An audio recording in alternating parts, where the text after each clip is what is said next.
It sounds so cliche, but it's the truth, dude. And you're so young. It's just like when you go on a listing appointment and you may not get the deal, or one of your friends uses another broker instead, or you were promised an opportunity and COVID happens or something. That's just part it's just part of the game. You know what I mean? Yeah. So what are we on, dude? So what is this? So this is your podcast. Okay. Yeah. So I'll kind of give you a backstory and kind of fill you in on everything. So the podcast is called Jordan Year, and I started it last year as kind of an experiment. It was really just me kind of just diving into all the things that I wanted to accomplish. Like I was a year into Austin, a year out of college, Texas Tech, and I was like, hey, I'm here to do everything that I want to do. I'm here to work. I'm here to help others. And this is something that I've always kind of wanted to do in the back of my head, because I love meeting entrepreneurs. I love hearing their stories. And, you hear about all kind of the meta level entrepreneur stories that honestly just aren't really relatable, because, right. I'm not doing what Mark Cuban's doing. Like, I don't have Mark Cuban problems. Correct. So, correct.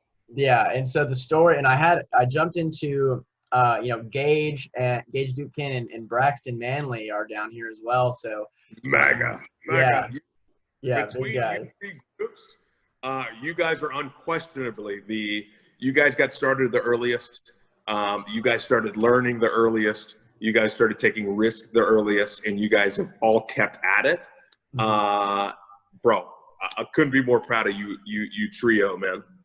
Yeah, thank you. Wow. Yeah. And it got down here and said, hey, I'm trying to hit the entrepreneur scene. I know Austin's big into that. I want to come down here. So, hook me up with some stuff. And, I just started networking with more entrepreneurs, got into these groups, and, I started the podcast, and I just started hitting them up. And, Jordan Year, it's kind of like, I was 23 at the time, and like the stereotypical caption for like your Instagram post for your birthday is like, oh, Jordan Year, whatever. So it's kind of like that, but it's also like, and it's kind of based on Jordan, Michael Jordan, and everything Michael Jordan has to do in the background, and all the training and all the stuff that nobody really talks about that much. Everybody talks about highlights and finals and everything, but he had to do hours and hours and years of practice and mindset and being coached and everything in the background to be Michael Jordan. And so this is kind of like hearing those background stories, to where now you can take some of those lessons that people who are already doing it, and maybe apply it to your job, your career, if you're an entrepreneur, business person. Obviously it's kind of skewed towards the entrepreneur side, but I like to get it, to where it goes to everybody. But that's kind of the background of the podcast. Love it. Keep it up, dude. A big thing, and I'm learning it now, and you'll be seeing it here pretty soon. Obviously, I don't know when this podcast is going to air or not, but I think this week we're launching the Junior Desinor YouTube channel. So for the last 6 months, I've actually been shooting videos, hopefully value add videos, every single week, in some cases twice a week. So I have a few months of content that we're going to start dropping, I think sometime this week. So hopefully you and some other young bucks and entrepreneurs or business owners or whatever can find some value with some of the topics that I discuss. And every week we start sharing kind of more and more, just like you said, dude. Not everyone can relate to the Mark Cubans and the Elon Musks of the world. Obviously those guys are the cream of the crop, but sometimes a little more relatable, a little more tangible. You know what I mean? Like maybe learning from a guy that may be just 5 years ahead of where you are. Exactly. You can get even more value because they dealt with a circumstance that is a little more relatable. You know what I mean? Like for example, Mark Cuban never went to college with Facebook or with Google. You know what I mean? And if he did, would he be Mark Cuban, or would he just be another dude? You know what I mean? Right. Like there's so many, so the, similar to you, man, over the last year, I realized that, man, I think there's a lot more people that can relate to me and what I do, even though I'm not where I want to be yet. just because I'm more recent and I'm a little more tangible, that it makes sense to them. So I think we're on the same page there. Exactly. Yeah, that's exactly right. And it's so cool to hear, people come on the show, talk about what they're doing. And then the coolest part for me that I've gotten from the podcast is friends and other people, reaching out to me and say, hey, I did something like really cool today. Like I went out and took a risk and it paid off because of what I heard on your show. And I just did this like as an experiment and just a fun thing for me to check off, kind of a bucket list type of deal. Yeah. But it's actually impacting. And I only throw it on my story. Like I really don't do a lot of marketing. I didn't want this to be like a perfectionist thing because it's yeah. Because as you know, the perfection slows down the process, right? For sure, exactly. And I'm international. I've got 1% of listeners in Ireland, and then I just had my first international guest from Australia last week, 2 weeks ago. Dude, I love that, man. I love it. I love it. I love it. I love it. So yeah, but well, I want to be mindful of your time. Yeah, man. So let's get it started. So, Junior, welcome to the Jordan Year podcast. Thank you so much for taking time out of, I know your busy schedule. I really appreciate you coming on. Yeah, no problem, man. Pleasure to be here, dude. Yeah. So for the people at home who don't know who Junior Desinor is, he was a guest on Shark Tank, and he got a deal with, it was Barabara, correct? Barbara and Kevin, yeah. Barbara and Kevin, yeah, double deal. And so I want him to talk about his story there, but also what he was doing before, how he got his start in entrepreneurialism, and kind of what he's doing now to catch us up and go full cycle. But Junior, for the people at home who maybe don't know who you are, would you please kind of introduce yourself and let them know a little bit about your background? Yeah, man. So my name is Junior. I am, how old am I today? I'm 36, right? So in some circles, an old man at this point. But I'm a Dallas kid, man, born and raised. Went to a couple private schools here in Dallas and went off to Texas Tech. And probably a month into my freshman year, I started my very first business out in Lubbock. We started a party supply company catering to all the freshmen at Tech that weren't rushing or pledging at the time, right? Which were a lot. So that was our first business. Literally that business took off. We simply supplied, security guards. We supplied, DJs. At the time, it was a weird thing to have a DJ at a house party. You know what I mean? We were one of the first to do that. Just a little more organization and process. Now that I look back at that time in my life, so just the way we got our business off the ground back then is still the same fundamentals that I use today. So, and what year was that when you were doing all that? So let's see. This was 2002. So the year of just the year after 9/11. It was it was the year after 9/11. So there was an increase in people going to in-state school. So with that increase, Tech had a shortage on dorms on campus. So you could apply to have a waiver to live off campus freshman year. So I applied, and then me and a couple buddies from high school, we rented a house on, I think it was 15th and V, 15th, so right there in, right by Tech, a little dump house. But immediately, since I was one of the few that got lucky to have that approval my freshman year, one of the things I noticed right away is, and a lot of people do that don't rush, is your first month or two of school while everyone else is rushing, everyone's trying to get their bearings of college. You can't really go to the bars, and if you're not rushing, it's, it was harder back in the day. There wasn't Facebook, there wasn't, all the stuff that there is now, social media wise, to know where it's popping. So me and my roommate at the time, we were able to put a little organization, a little word of mouth, just some old school flyers. We would get 1,000 flyers made, on campus and then hand them out for people to come to the party. And sure enough, they did. And that's where, quote unquote, the Junior story really began. We built that business and we sold that business. We actually kept the business, and the business did well. So imagine being a college kid, and me and my partner, I think each our first year made 20 grand. You know what I mean? That's nice for a college kid, man. For a 19-year-old pulling in 20 G's, dude, partying is I mean, that's the holy grail, dude. So yeah, you really reinvested back into the business there. Yeah. So we did that, and then what do we do? And then immediately, literally, we were roommates at the time, just, super pumped. We're, balling, for an 18-year-old on campus. So it was a lot of fun. But at the time, the popular show on TV was a show called Flip This House. And we would always watch it. And we said, well, dude, let's do it. Let's try it. So we got suited up, obviously being naive and just young. We went to Plains Capital Bank. We went to Bank of America, and then we went to Wells Fargo, all by campus, just saying, hey, we want a loan, not understanding the mortgage process or how it worked, and obviously got turned down.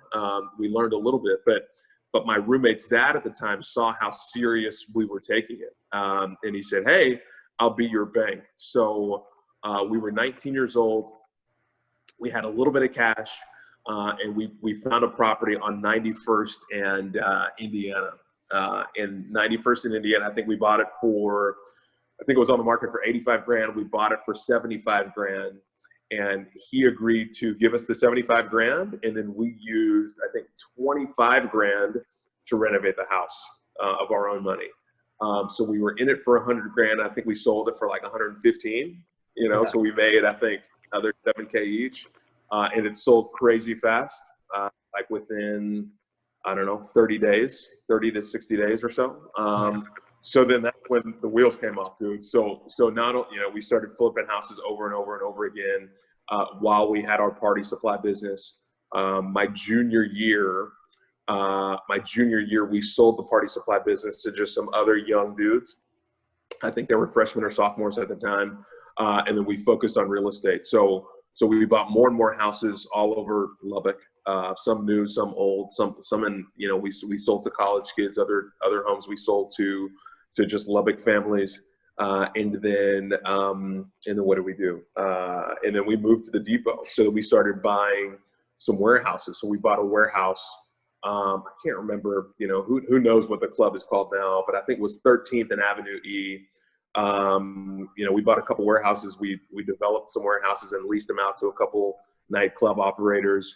We took an old dry cleaners downtown, and we turned it into 3 condos that we leased out. So imagine just being a 21, 22, 23-year-old, looking at real estate contracts, looking at leases, doing construction and learning, just all of that learning that you do, just real world, learning that you could do at such a young age completely ruined me for life when it comes to being scared for being out of my league. You know what I mean? Because we easily could have been talked out of doing some of these dumb things. But both of these things are great.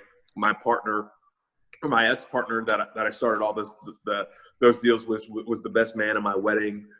Great friend of mine. He's actually down in Cedar Creek near Austin. He owns, I want to say 12 car washes that are each bringing in, $500,000 a year, so he's doing well. So we stayed on the entrepreneurial journey. So that was really my Lubbock experience. I moved to Dallas and kind of kept the real estate thing going. Created my first company called Level Properties, which was essentially a company built on going into the neighborhood that I grew up in, which was a predominantly Black neighborhood that was right by the wealthiest neighborhood in Highland Park.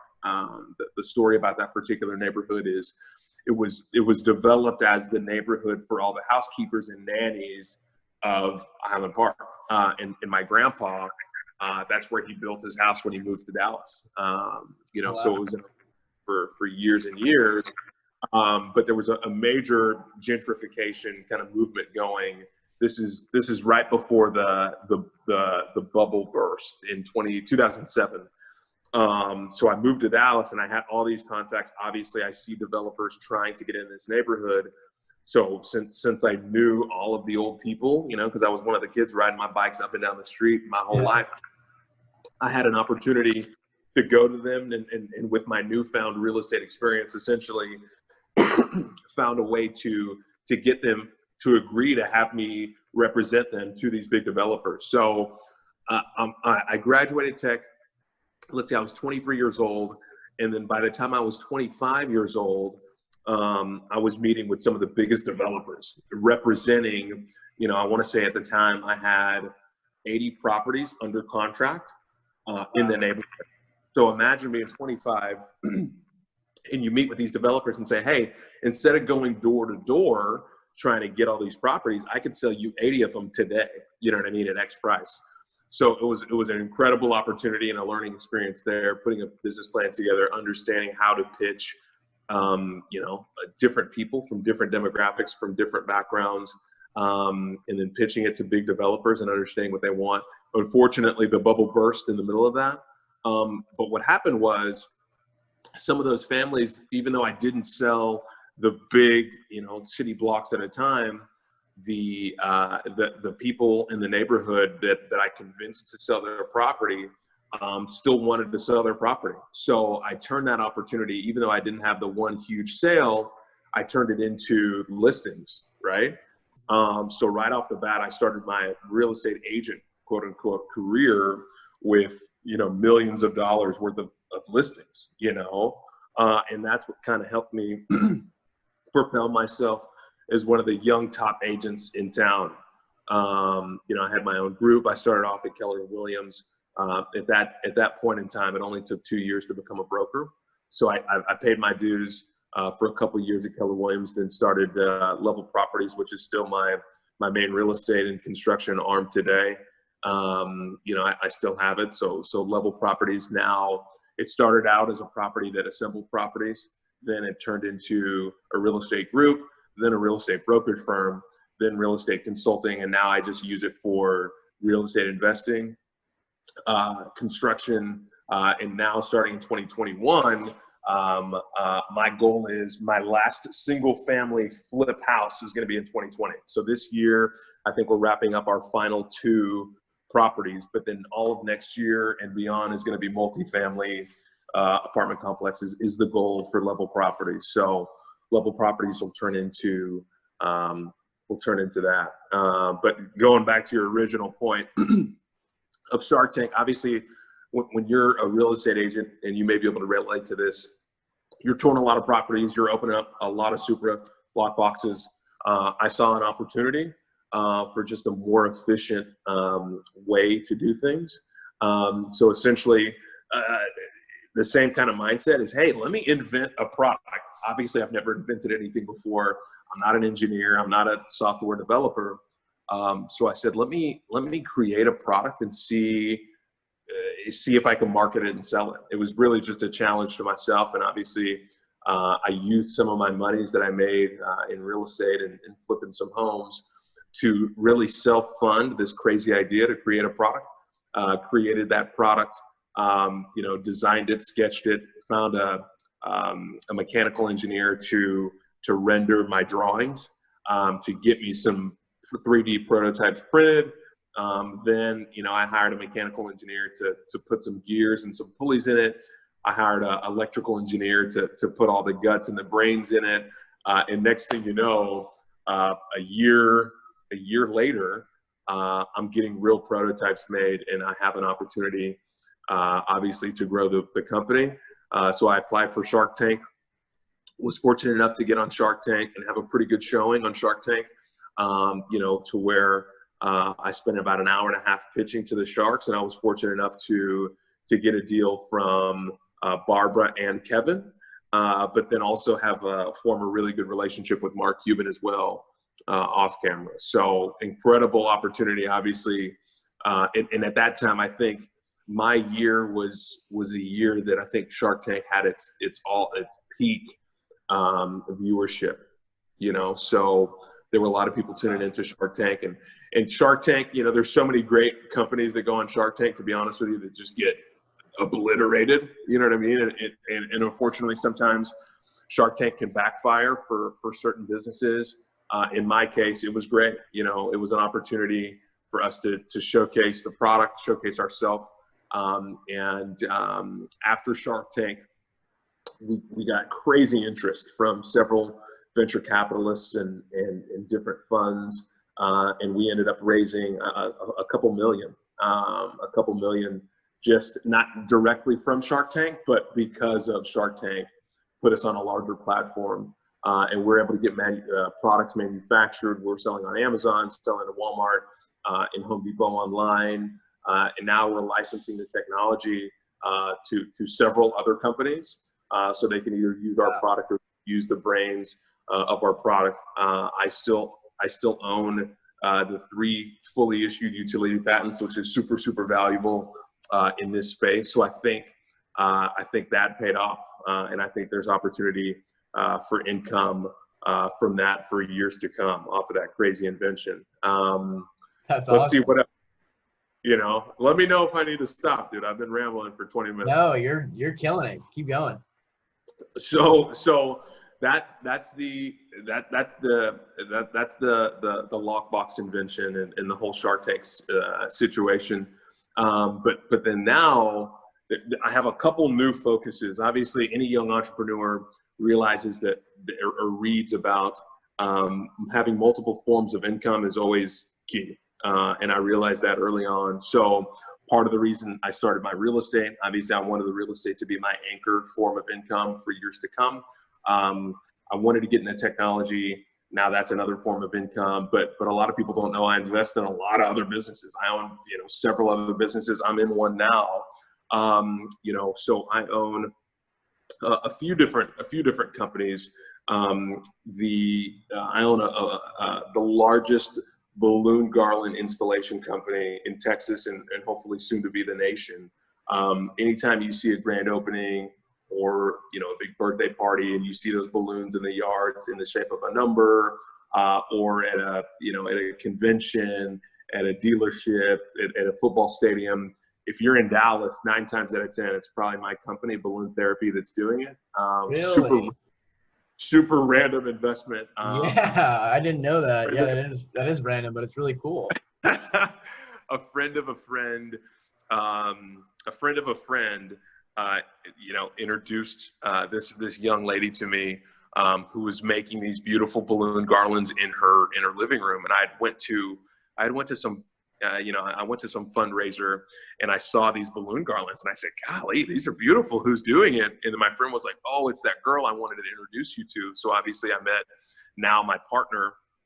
Her name is Jessie, super incredible, talented human being, but at the time was doing all this out of her house. And I said, man, these are beautiful.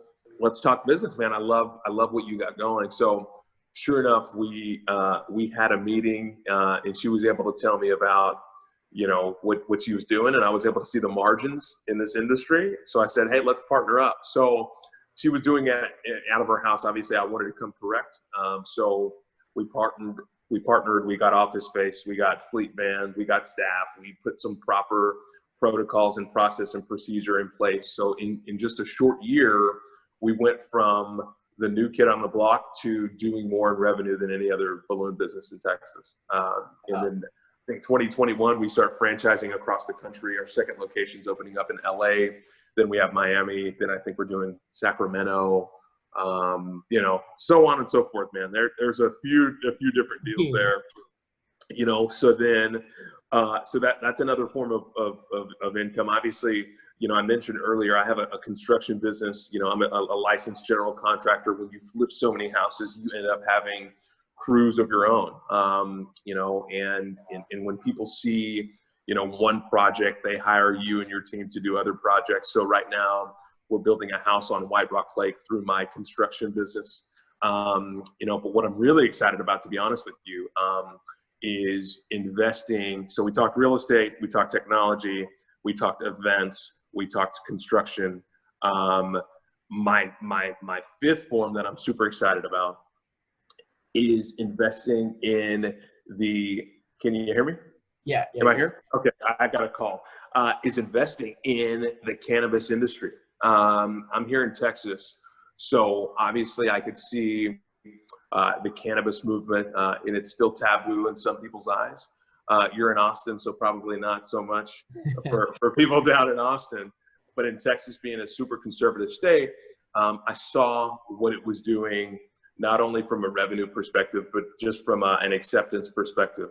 And as an entrepreneur, my formula has always been to be on time. You have to be early. You know, you got to take some risks, and you got to be early in the game if you want an opportunity to not only build awareness about a particular brand or get some leverage and some footholds in a new industry that you think is going to take off. So very rarely in one businessman's lifetime do new industries pop up right in front of your eyes. Obviously, in our generation, we've seen social media, be created.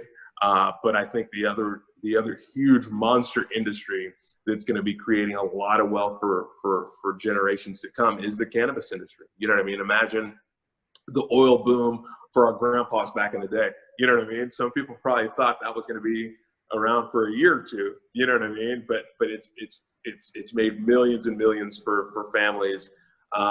That's kind of how I'm viewing cannabis is personally for my family. It's just another investment in another industry. But I think it's going to be huge. So last year we decided to open up a few CBD shops just so we understood what it was like to run a brick and mortar. I'm actually in one of the stores now.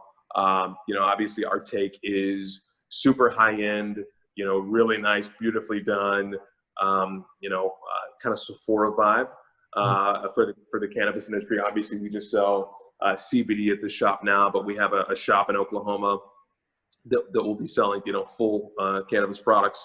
And then I think we have 2 or 3 other shops opening up in Dallas.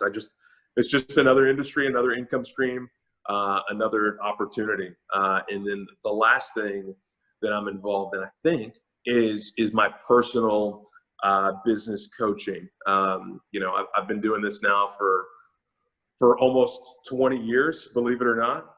So I have a lot of experience, and I think so many people hit me up every single day for just advice here and there. So I wanted to create some content and an opportunity and platform for people to properly hit me up so I can help them kind of grow their business and grow their companies and scale and put processes in place and whatnot. So that's essentially what I do. I just bounce around from business to business, looking for new opportunities. I want to get into the artificial turf business. That's another goal of mine.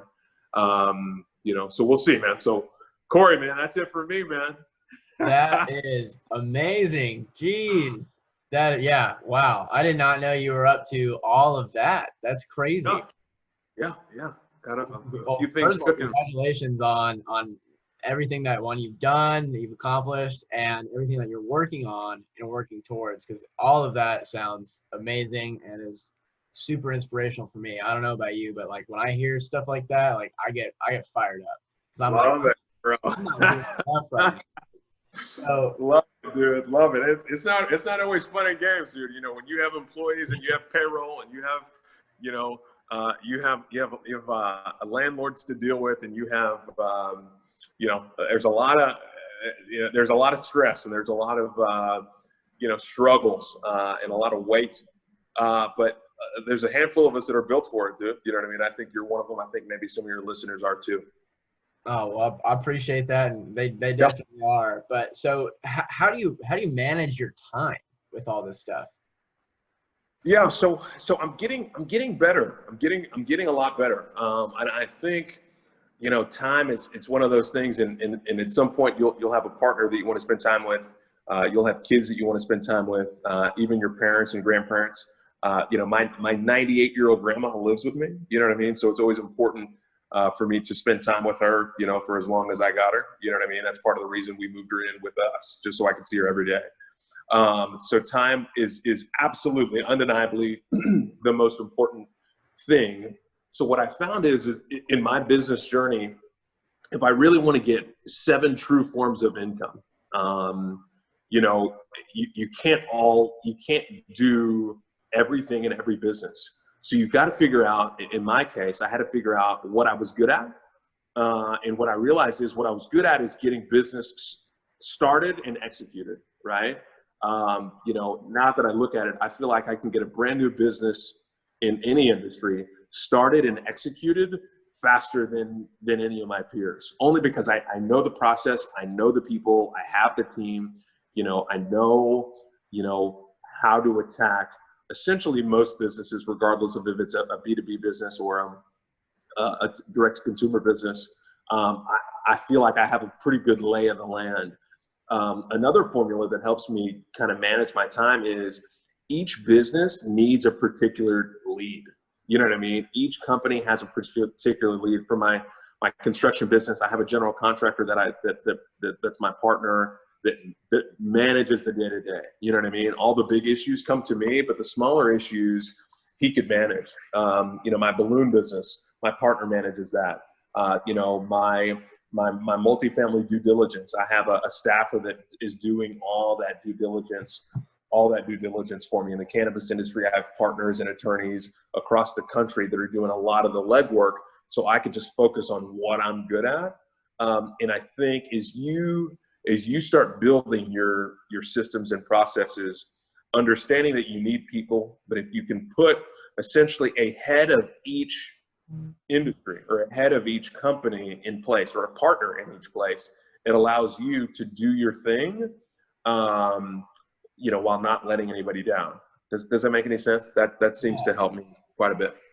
Yeah, that's so how do you kind of say I'm going to take over the big picture stuff and you're going to handle the day-to-day stuff? Is that kind of a more natural progression, or do you kind of have a sit down and, all right, let's hash this out? Yeah. So I'm a firm believer in I don't know if you guys, watch old movies or not, but in every movie or in every video game, there's a boss at the end of the level, right? And for most of the movie, the boss is just sitting in the chair. You know what I mean? He's just sitting in the chair, watching everybody else do their thing, get beat up or whatever. But when you get to the boss and he gets out of the chair, you can see the boss has some skills. He's not just sitting in the chair. You know what I mean? So I'm a firm believer. That's a bad analogy, but the point is, I have to be able to do every single thing that every one of my employees can do. Does that make any sense? You know what I mean? I want to be able to drive the fleet van. I want to be able to give a construction quote. I want to be able to know what a price per foot is on a property. I want to be able to represent a seller just as good as a buyer. I want to know what our material cost is for a balloon or for product or for, concentrate. You know what I mean? I'm a firm believer in, before I hire somebody to do it, I want to know how to do it myself. Because what a lot of entrepreneurs will find is, if you don't know how to run every aspect of your business, then your staff has too much leverage. You know what I mean? And at some point in time, your staff is going to test you on that leverage, whether it comes to a pay raise or leaving for a competitor or whatever, and that happens, but you want to make sure as an owner of the company or the partner in whatever vision you're trying to execute, that you have a pretty good idea of how to do everything your staff is doing. But it's not worth your time to do, if that makes any sense. Yeah, no, it does. Yeah. And so kind of going on to the same thing of how you choose your people. How do you choose your people? How do you hire? How do you pick who you're going to work with? What's some of your criteria, and how do you go through that process? Yeah, it's interesting. All of my businesses, even the tech company, they're all relatively small businesses. You know what I mean? I haven't built any major enterprise companies. And I think what's the most amount of employees that you have? Say it again? What's the most amount of employees that you have in one business? I mean, it just depends. At one point from our tech company, when we were doing our real proof of concept, I want to say we had 10 or 12. For my balloon business, between installers and fabricators, I want to say we have 15 or so. Through the construction company, not including subcontractors, we have about 7 or 8. For some of our retail stores in the cannabis industry, I want to say we're at like, I don't know, 12 or 13. You know what I mean? Now, so for me, it adds up, dude. I mean, it adds up. But in the grand scheme of things, you look at some of these companies with hundreds and thousands of employees.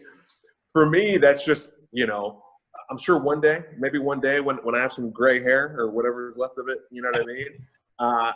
I'll get to that point, but that's not necessarily how it works, guys. You know what I mean? I think my journey's more realistic than the dream of waking up one day, you have an idea for this particular deal or an idea for an app. You fly to California, and then, you know, Zuckerberg and Mark Cuban say, hey, Corey, here's $20 million. And then you take that $20 million and you turn it into $1 billion business. It's not really how, you know, I haven't met anyone that's had that formula just yet. You know what I mean? Mine has been in my market, in my industry, what opportunities can I look for? And how can I get a business off the ground? And my approach has always been, how can I get as far down the road without outside investment as possible, right? And that means you're creating small businesses, you know what I mean?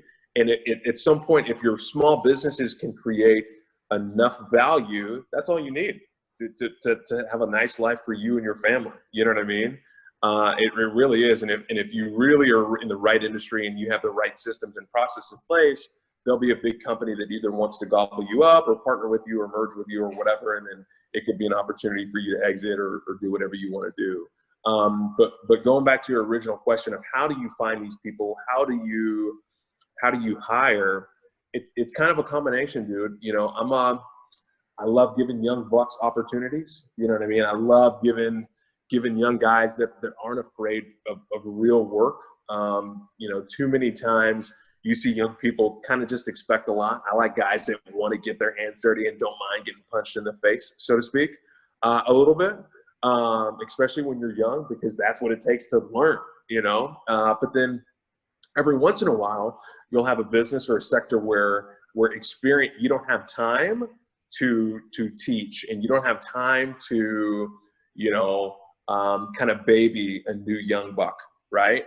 In some instances, you need somebody with experience, so you have to kind of poach them from something else. What I found is, you know, everybody, it's finding when you're trying to poach an employee, you know, you find a I don't know, a skill set that a particular individual maybe in another company, or maybe even another industry, that you have a relationship with, right? So a friend of a friend of a friend, maybe use LinkedIn, maybe use Facebook, and then everyone's looking for an opportunity. Everyone's looking for either more money or to be to have a bigger role in a business or a company.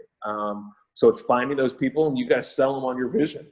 You know what I mean? I have to sell every one of my employees. You know what I mean? Like I want them to understand that whether working with me is just a pit stop in their journey, that it'll be a well worth it pit stop. You know what I mean?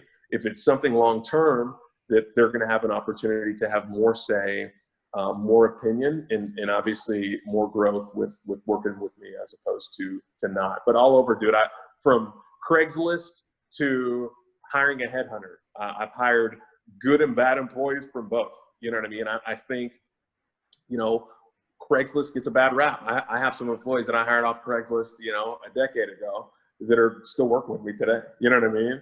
But then I've had employees that you pay big bucks to get some, you know, hot shot, you know, manager, and then it doesn't work out in a few months. You know what I mean? So it just depends, you know, but kind of all over the place, to answer your question. Yeah, no, that's perfect. So you talked a little bit about vision. How do you create your own vision, and then how do you kind of explain it to others? Because I think a lot of people, they want to try a lot of stuff. They have ideas of where they want to be and where they want to go, which is a vague version of vision. But I think you definitely have a more concrete version, or at least a more concrete way of approaching it. And I think that vision, at least what I think, is the most, if not the most important aspects to have in your kind of life or career trajectory, because that's how you can really kind of set your milestones, your benchmarks, and your metrics. Because without a really clear vision, it's hard to go about what you're going to do the next day, week, month, year. So how do you kind of put your vision together and go about it? So I think a mistake that a lot of entrepreneurs make is you try to pitch someone on your own personal vision. And I think it's a mistake. I think, you know, a better path, whenever I'm interviewing somebody, the interview process is less about me, and it's really less about the business. And it's more of, what are your goals, and how can you working here help you in your goals, whether it's here or not? Does that make any sense? Like, very few people have a dream of working for a person their whole life. You know what I mean? Like, people think bigger and grander than that.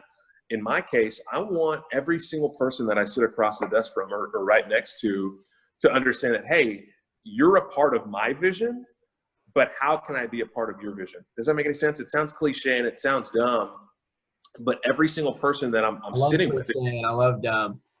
You know, for example, man, like let's say you were interviewing with me and said, hey, Junior, I really want to be a part of X business. And I said, cool, Corey, great, awesome. You know, here's a little bit about the company. Here's a little bit about me. But hey, being a part of X company, how does that help you in your 10-year deal? You know what I mean? How does, I want to position your role and your position and your pay and your title in this company to help you get to that next step. Now, if your next step is in this company, beautiful. Let's also make that happen. But if you coming to work for my X company, how does that help you land your next job? Maybe I can put you on a fast track to this particular title, to where now on your resume, this is going to give you a great opportunity in 3 years to go to X company. Now, if you're an employee, if you're a candidate, a job candidate, and you have a boss that has that type of conversation with you, right? Like, hey, how can I prepare you to leave me? Pretty much. You know what I mean? You would say, damn, dude, I want to work with that guy. This guy's pumped me up. You know what I mean? And for me, it's been fish in a barrel, so to speak. It's just, I've had some people that I execute that plan.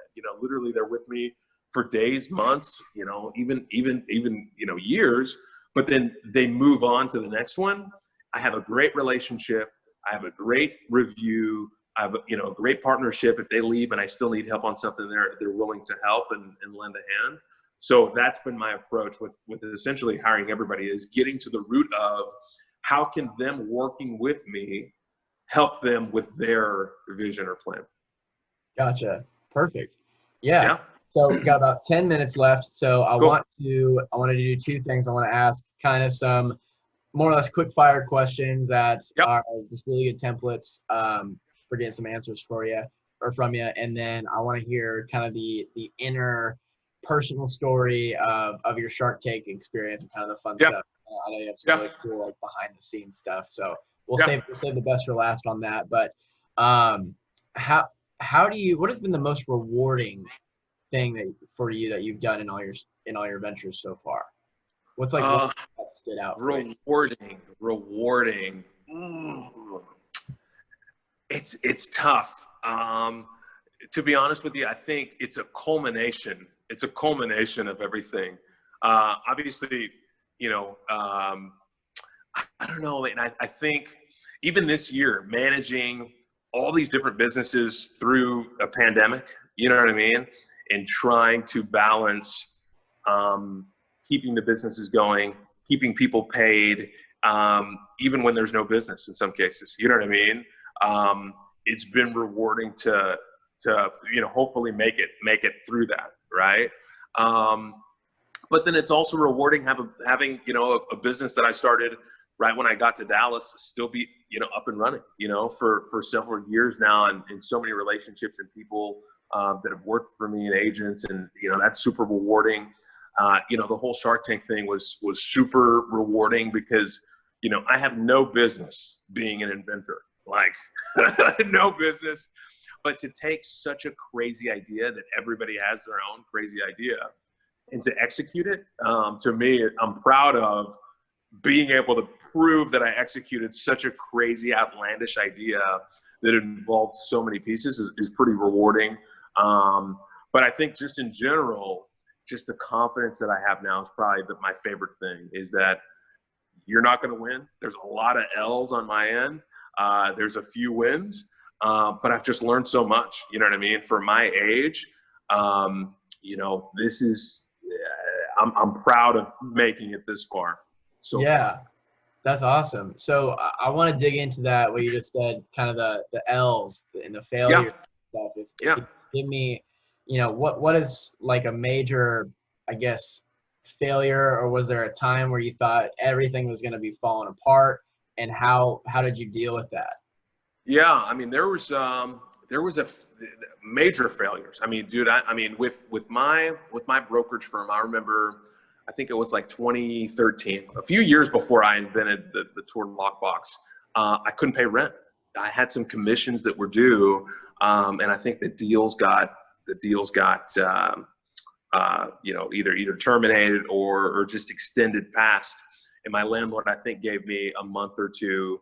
But then on the third month, where I couldn't pay rent, they locked my door. You know what I mean? Like, bro, like never in a million years would I expect to go to my office and have the doors locked, but it was. And I remember that feeling just affected me just tremendous. You know what I mean? That's an L, and I think it's an L that a lot of owners business owners and retailers can relate to. Paying rent's a bitch, dude. Sorry, I don't know if I can say that on your podcast, but you know what I mean? In my case, I think it was 2012 or 2013. The real estate market was rebounding, but it was just a timing thing. It was just a timing thing. As I think you're an agent, so you understand that once those deals are under contract, we need those deals to close. You know what I mean? And depending on what expenses or what you've done elsewhere, the timing can be off, and so that was an L. And then I say losses, but like every business, I would do something different. Like with my lockbox business, there's a lot of things I would do a lot differently. Like literally, luckily it's a great business that I'm super, super proud of. But it was my first time really diving into the venture capital world. You know what I mean? And partnering with people that give you so much money has so many pros and cons to it. You know what I mean? There's a lot of pressure. There's a lot of moving parts and a lot of things that are out of your control. If I had to start a technology company again, I would do it way different, and I would protect myself from a leverage and legal standpoint a lot more than I did. You know what I mean? Sometimes following the dollar isn't always the best move. So although granted, a tour was a success in some circumstance, there's still meat on the bone. You know what I mean? There's a couple big opportunities that we didn't land. You know what I mean? A couple monster clients. And if I said the names, your jaw would drop, that we had opportunities to land, and we couldn't land them because we didn't have the capital to build out what they needed us to build out in the time frame. You know what I mean? So to me, that's kind of an L. All these new ventures, like in every business, I could essentially go down one by one and tell you a loss for each company, whether it comes down to running out of cash, when it comes down to doing a deal with the wrong person or the wrong group. When it comes to, there's so many things. Hiring the wrong person, you know what I mean? Buying the wrong inventory, setting the wrong expectations, you know what I mean? With partners or employees is probably the thing I get most embarrassed about, is when you set an expectation for something and you can't follow through.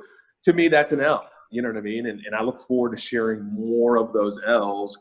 And the reason I think it's important is, I don't know, it's hard for an entrepreneur to talk openly about where you messed up, you know what I mean? And where you didn't get it right. And it happens at every single age. But I think it helps a lot of people. Number one, it helps them maybe avoid the mistake. But number two, and probably more importantly, it's relatable. You know what I mean? Like if we all really look deep at ourselves, we're not all what it's cracked up to be. You know what I mean? I'm looking at you like, Corey, dude, you're a badass. You're going to kill it. But I guarantee sometimes you're thinking, I'm not that tight, Junior, really, believe me. You know what I mean? I know that's how I feel.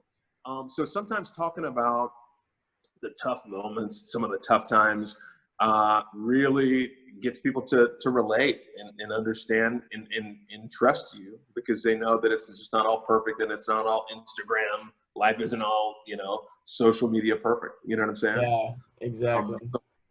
Yeah. Yeah, it's humbling. Yeah. Yeah. And it exactly what you're talking about. It brings everything kind of back down to earth. Doing a lot of this stuff it's very fun to think about and do and talk about and imagine. And especially from, you know, the outside looking in, everything may look great, but you on the inside in the active day to day, you know what's happening, and you know you're 100%. where And, other people don't. and it's not always great.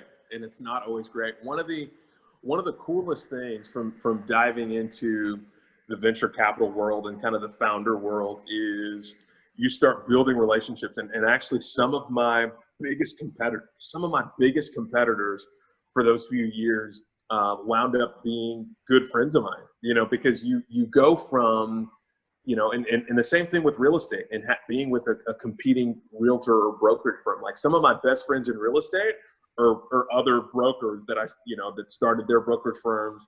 And at some point we were just bitter rivals. You know what I mean? Like we would poach each other's realtors and, you know, so on and so forth. We would go on the same listing appointments.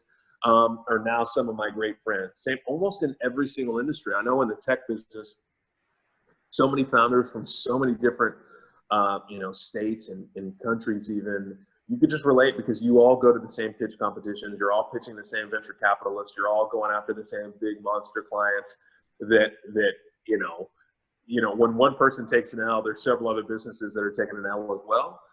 And when you win, the guys, you know, your competitors give you a congratulations, like, hey, dude, congrats on landing that fish, you know? So I don't know, man. I think it's an interesting thing that as I get older and I get more confidence in myself, I feel more comfortable talking about the things I'm not good at. And I think it comes with age. It comes with maturity.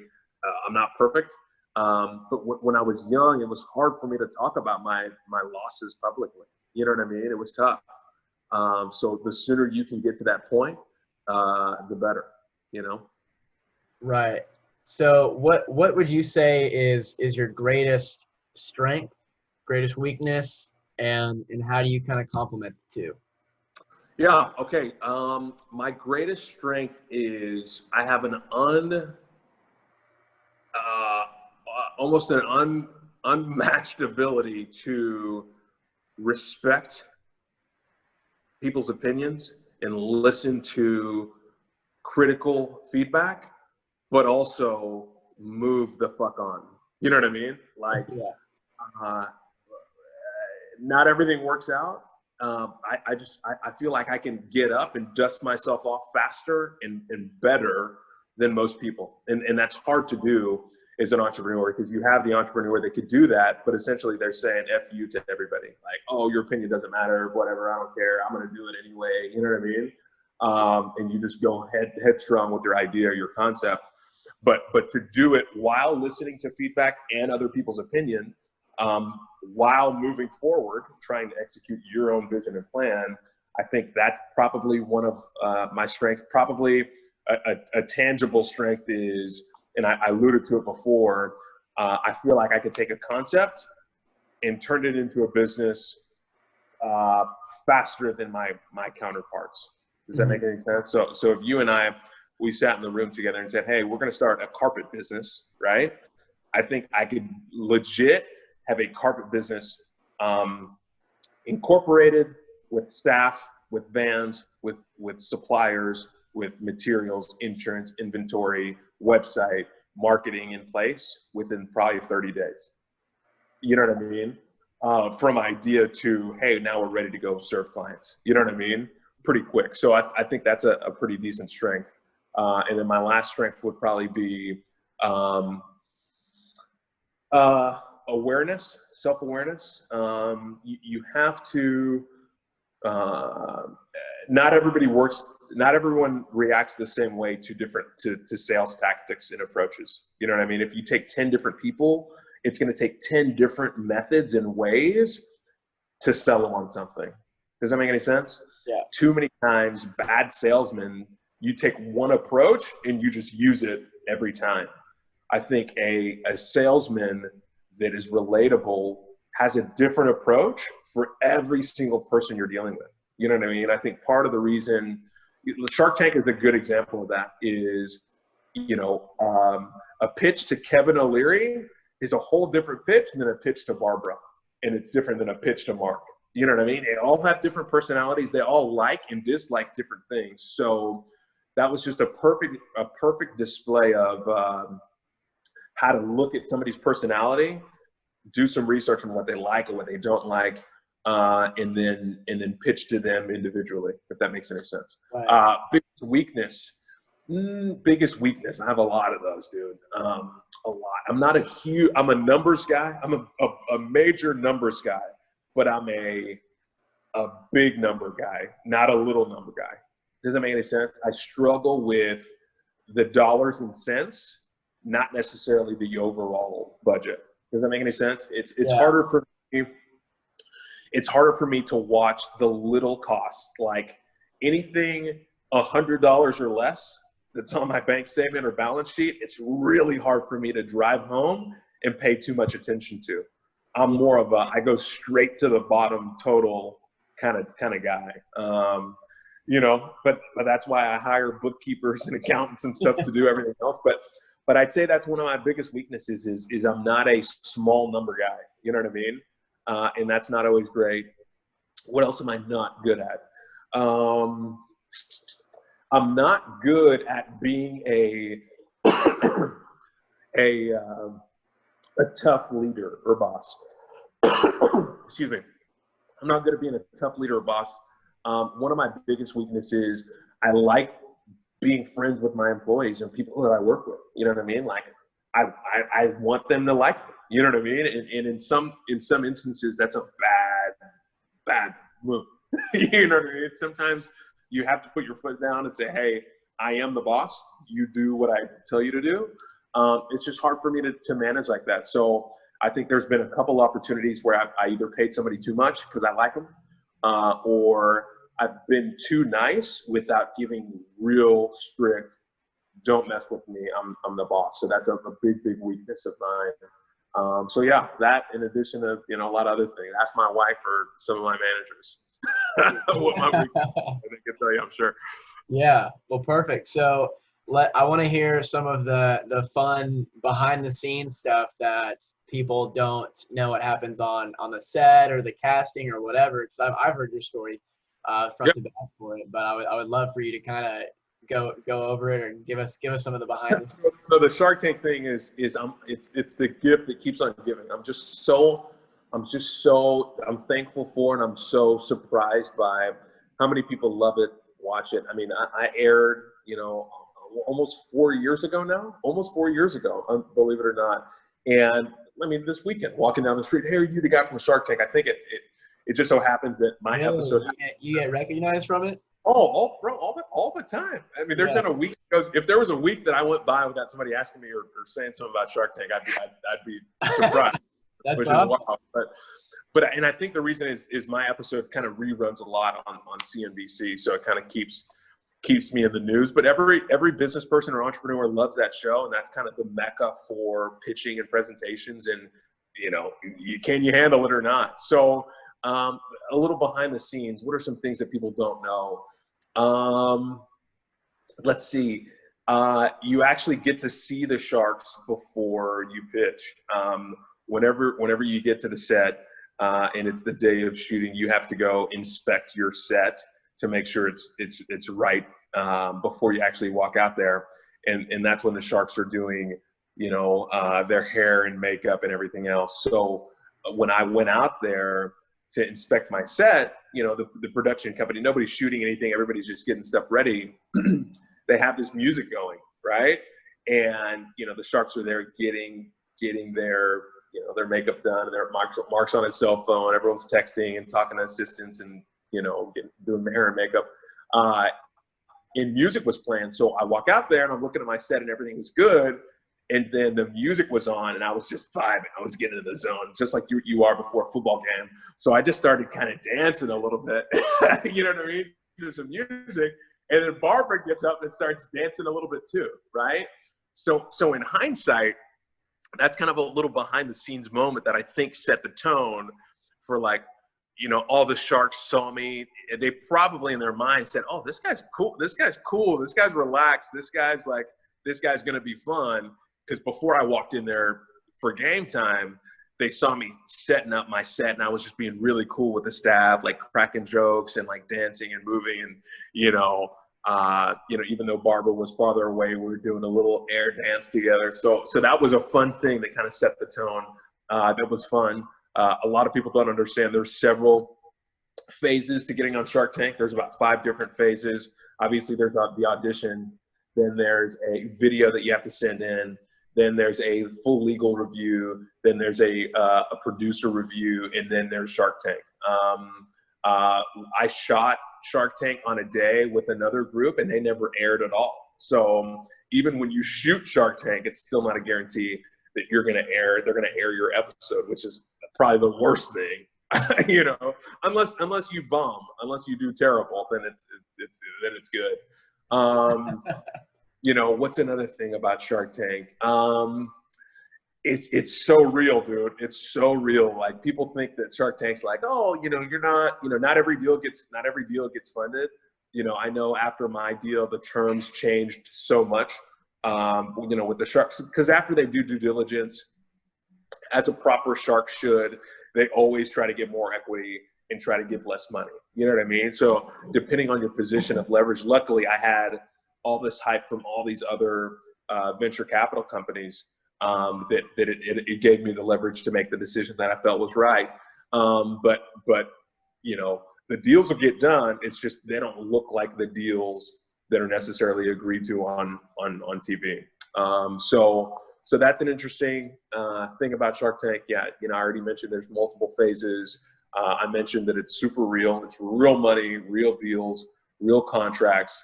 One thing, sorry to interrupt, but one thing that I really loved when I heard you tell the story at the start at Red Raider Startup was what it was like and how weird it is, and I'll let you tell it when you actually walk out there. Yeah. So obviously there's a couple of days of prep. But what's weird is there's zero music. Number one, there's no music. The doors that open automatically, there's actually people behind those doors opening those doors automatically. But you get out there and you're 5 feet away, uncomfortably close to the sharks.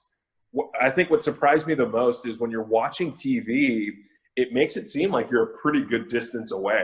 Yeah, it looks like they're like 20 feet away or something. Yeah, it looks like you're social distance for sure. But I'm sure these days you are quite a bit farther away, but it was like super, super close. And another weird thing, I don't know if it's weird or not, but when you're so close with somebody and you're looking at all the different sharks and they're all asking different questions, one of the weird things is who to focus on, because unlike some meetings, you focus on the person that's just talking to you pretty much. When you're going to pitch, or when you're going to, if you're pitching a listing, if the wife's talking, you're focusing on the wife. If the husband's talking, you're focusing on the husband. But with Shark Tank, you have all these billionaires and they're all talking at the same time. You know what I mean? So you kind of have to pick and choose what you want to answer in kind of the order that you want to answer. So that was interesting to see how much they talk over each other. And obviously you see some of that on TV, but in reality, they're just always talking over one another because they're obviously the leaders in their own world and ecosystem. So they're used to having all the attention. What else? There's one thing, this probably isn't an experience, but it is some advice, is whenever you're pitching, and this is probably just business advice in general, whenever you're pitching anybody, if anyone's interested, they're going to dig deeper. So as they dig, you want your story to get better, not worse, if that makes any sense. So I think a mistake that a lot of people make on Shark Tank and other businesses is they're going to ask for the details. In my case, I always want to make it on the surface seem a little more conservative or a little more humble than as they start digging. For example, when I went on Shark Tank, Kevin asked me how many dollars or units have I sold, and I said 0. Strategically, most entrepreneurs would go there and they would say, oh, I sold 100,000 on Shark Tank, I sold this many in pre-orders. And then as they dig, they realize that, oh, it was just a pre-sale, or, oh, it was, you know, on Kickstarter or whatever. But if you flip it, right? If you say, hey, I sold 0, and they say, oh, you've sold nothing? Well, actually, I mean, I sold 100 grand. Oh, you sold 100 grand. As you dig, it gets better and better and better. Yeah. Same thing with a real estate inspection, right? When somebody's touring a house and they see all these cosmetic things, right? When you walk in and you dig and it gets worse and worse and worse and worse, then you know you don't have a deal, right? But when somebody walks into the house and it looks perfect, and then they open up or they look under the sink and it just gets better, and you get on the roof and it just gets better and better and better, that's when you have a deal. Same approach when it comes to sales and pitching and presentations. But what else about Shark Tank, man? What else do you want to know? I mean, that's pretty good. I thought the funniest thing that you said when I heard you tell the story a while ago was when you walk out there and you hit your mark, but then they got to switch the cameras over, so you just stand there. Yeah. So you're right. So when you walk out there, not only are you so close, literally 7 feet away from Barbara, Corcoran, and Kevin, and they're staring at you. And the problem is, you get out there, it's quiet on set, so you can hear a pin drop. You're standing there for probably 3 minutes while they mic you up. They put the mics in place. They get all the cameras in place. So you're standing there probably for 3 minutes in front of the sharks, 5 feet away. You're not saying anything. They're not saying anything. They don't have any cell phones to distract them. They're just looking at you. They're looking at your prop display for 3 minutes. It was that 3 minutes felt longer than the entire hour-and-a-half pitch, to be honest with you. Super awkward. You're right. I forgot about that. That's definitely the most awkward. You scored that away in a deep corner. Yeah, I compartmentalized that for sure. That's hilarious. No, well, perfect. I mean, I want to be respectful of your time. Yeah. One last question. What would you say to people that are looking to do more, looking to take maybe the first step or the next step and just continue on, you know, their path of progression? What is your advice for people listening? Yeah, I think there's a lot of great entrepreneurs out there, and the game has changed so much. There's so many real entrepreneurs out there. I would find an entrepreneur that you kind of relate to, whether it's an entrepreneur that's similar in age or similar in experience or similar in your community, and watch what steps they took. You know what I mean? Watch what steps they took. You know, obviously we can get inspired by so many people online, and I think that's a great thing to do. But finding a local entrepreneur that you could see how they did it, and then putting your own spin on it, I think is great. And with technology now, there's so many YouTubers out there. There's so many just entrepreneurs with great content, whether that's Instagram, whether that's YouTube, whether it's a podcast like you're doing now.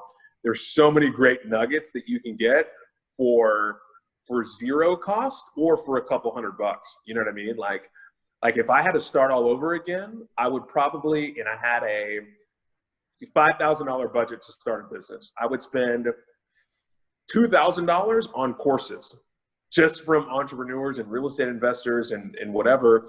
Because if you take enough courses, you'll see what multiple people are saying that's the same. You know what I mean? Mm-hmm. And it just saves you so much time, like so much learning, like the nightmare learning that I had. There were no podcasts back in my day. There was no YouTube back in my day. So you literally just had to get out there and do it. You know what I mean? I remember, you know, when we wanted to flip our first house, we had to go to the bookstore. We had to go to Barnes and Noble to buy a Home Renovations for Dummies is literally what we had to buy. Like legit, that was our Google, that was our podcast, that was Home Renovations for Dummies was what me and my buddy Ross used to flip our first house. Now we would be able to look at other seasoned real estate investors, see what they're doing, maybe pay $200 to take a course and get all the good stuff, and then white out their name, put our company name on it. Now we're ready to go get funding. Now we're ready to go do all of those things. You know what I mean? So I would encourage young entrepreneurs, if you have little dollars, spend the little dollars learning from people that are already winning, and then your remaining dollars to start executing on your vision or plan. Understand that multiple forms of income is the goal, not just one. You know what I mean? If you're a real estate guy, it's important once you reach a certain level to start diversifying into other stuff. You know what I mean? You know, so that would be my advice. Perfect. Well, Junior, Cool. thank you so much for coming on to the Join Your Yeah. podcast. That was an amazing episode. I'm sure everybody's going to absolutely love it. Thank you again. That's what's up. Corey, you're my brother, dude. I'm proud of you, man. And let's be in touch, bro. Yeah, absolutely. I'll reach out again soon. All right, man. See ya. Yeah. Bye.